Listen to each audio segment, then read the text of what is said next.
Hi friends, இஷ்டமாக சமைக்கலாம் சேனலுக்கு மீண்டும் உங்களை வரவேற்கிறேன். இன்னைக்கு தயிர் சாதம், சாம்பார் சாதம், ரசம் சாதம் இது போல் சாதத்துக்கு ரொம்ப சூப்பராக டேஸ்டியான ஒரு சைட் டிஷ் தான் பார்க்க போகிறோம். முருங்கைக்காவும் உருளைக்கிழங்கும் வச்சு நல்ல ஒரு அருமையான ஒரு சைட் டிஷ்ஷு. வெறுமனையாக சாதத்தில் கூட போட்டு பிசைஞ்சு சாப்பிட்லாம். இது வரைக்கும் இஷ்டமாக சமைக்கலாம் சேனலை சப்ஸ்கிரைப் பண்ணிக்கலனா சப்ஸ்கிரைப் பண்ணிக்கோங்க. மண் சட்டி கொஞ்சமாக சூடான உடனே 4 டேபிள் ஸ்பூன் எண்ணெய் ஊற்றிக்கலாம். எண்ணெய் சூடான உடனே 1 டீஸ்பூன் கடுகு, 1 டீஸ்பூன் ஜீரகம், 1 டீஸ்பூன் கடலைப்பருப்பு, 1 டீஸ்பூன் உளுத்தம்பருப்பு.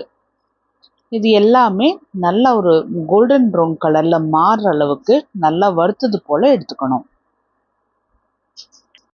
கடலைப்பருப்பும் உளுத்தம்பருப்பும் நல்லா லைட்டாக கோல்டன் ப்ரௌன் கலரில் ஆன உடனே 6லேருந்து 7 பல்லு பூண்டு இதுவும் எண்ணெயில் போட்டு கொஞ்சமாக வதக்கினது போல் எடுத்துட்டு இதில் கொஞ்சமாக கருவேப்பிலையும் போட்டு இதையும் நல்லா வதக்கி எடுத்துக்கலாம்.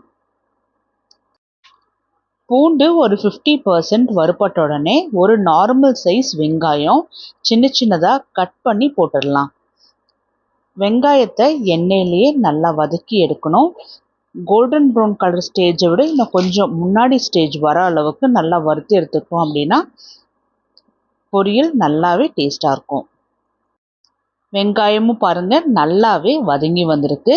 இதில் 2 நார்மல் சைஸ் தக்காளியும் சின்ன சின்னதாக கட் பண்ணி போட்டு நல்லா வெங்காயத்தோட சேர்த்து கலந்துட்டலாம்.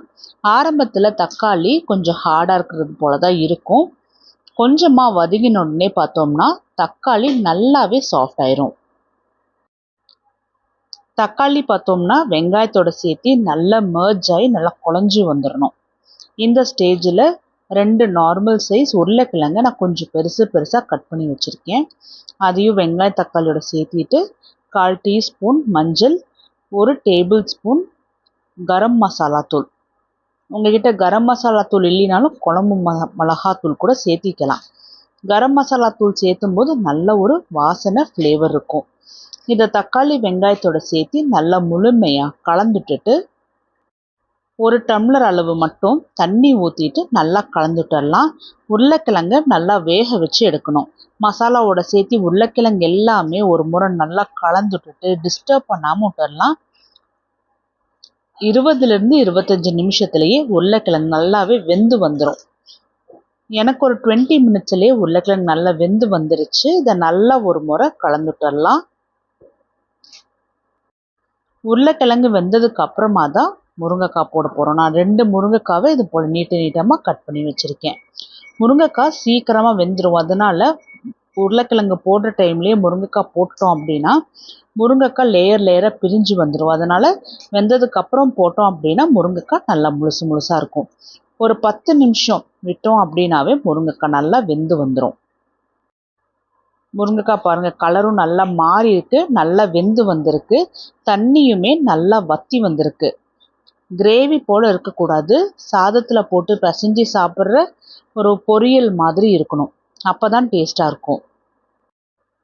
கடைசியாக இதில் சின்ன சின்னதாக கட் பண்ணி வச்சுருக்கிற கொத்தமல்லியை தூவி விட்டுட்டு கலந்துட்டுட்டோம் அப்படின்னா சைட் டிஷ் சூப்பராக ரெடி ஆயிடுச்சு.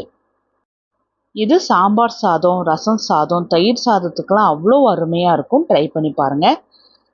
நீங்களும் நான் இந்த வீடியோவில் சொன்னது போலவே முருங்கைக்காய் உருளைக்கிழங்கு வச்சு ஒரு பொரியல் செஞ்சு பார்த்துட்டு எப்படி வந்துச்சுன்னு எனக்கு கமெண்ட் பண்ணுங்கள். இந்த வீடியோ உங்களுக்கு பிடிச்சிருந்தா லைக் பண்ணுங்கள். உங்கள் ஃப்ரெண்ட்ஸ் எல்லாத்துக்கும் ஷேர் பண்ணுங்கள்.